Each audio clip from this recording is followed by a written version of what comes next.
Hi and Assalamualaikum everyone. My name is Afifa binti Adi Setia. In this video, I am going to tell you all the things you need to know in one of the linguistic studies, eponym, specifically in English.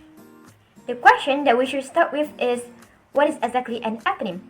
Well, if you search up the meaning according to Google Dictionary, you will find this. A person after whom a discovery, invention, place, and etc. is named or thought to be named. Based on this exclamation, we will dive deeper on how eponym works. Eponym is under coinage, that is also a part of the processes in word formation. According to the book The Study of Language 7th edition by George Yule, eponym is a new made-up word that refers to a person or a thing that is believed to be named after someone or something else's name. Some of the derivations may come from a city's name, a country, or a fictional or non-fictional character.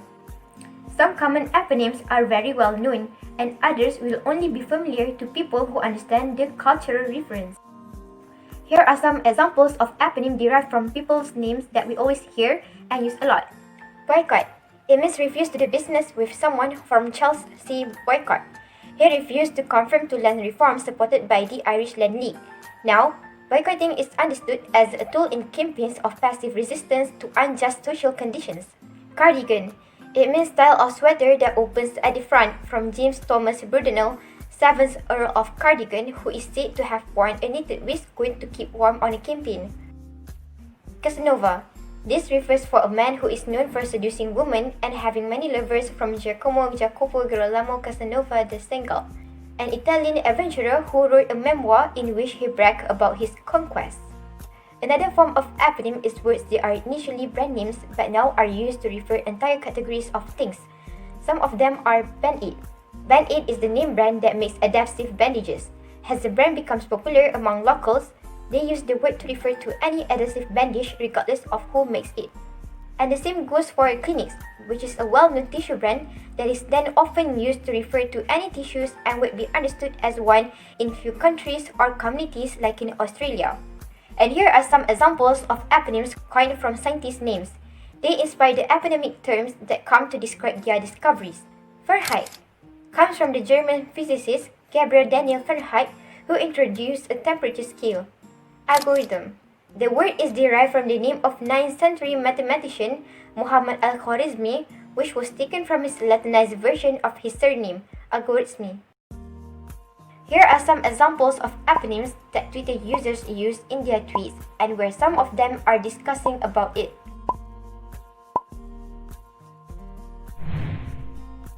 Eponyms can be really interesting when we acknowledge of how people work by adapting to certain new words or names, and how they are able to create a word that is based on a certain people or place, and most of them just sound so fitting and natural. Like sideburn, for instance, derived from Ambrose Everett Burnside because of his sideburn haircut. It also becomes interesting to know that they can become nouns and verbs, and they end up as official words in a language such as boycott, boycotting. And when people gradually use popular brands replacing the actual term of a noun, like the case for Kleenex instead of tissue. As we go through some of the examples of eponyms, we might be wondering how it occurs and how most of them are used by many people daily. Eponyms words are frequently created because of the close association between the person or place and the word. It is easier to name something after them as it refers to the acts of a person or a place, and it becomes memorable to most people. We will also pick up the word from them because they find it easier to portray certain things that cannot be portrayed by already established words, like the case for cardigan. Eponyms also occur when first discoveries are usually being named after its founders' names to honor their achievements. Here are two researchers on eponyms in English by Kondanal Lalik from University of Novi Sad in 2004 and by Natalia Brejina from Pushkin Institute of the Russian Language with Sofia Lubinsky from University at Albany in 2002. Then we come to what implications eponym has on people and the world generally. Eponyms slightly make place into our life and the words are used over again even though it is not the fixed name for the things we refer to. People are also able to communicate with others in their community without having to refer directly to something in their conversation. On the other hand, the eponyms words in science field give great benefits for people indicating something that was unnamed during their first discoveries. The creation of new words in a language never stops.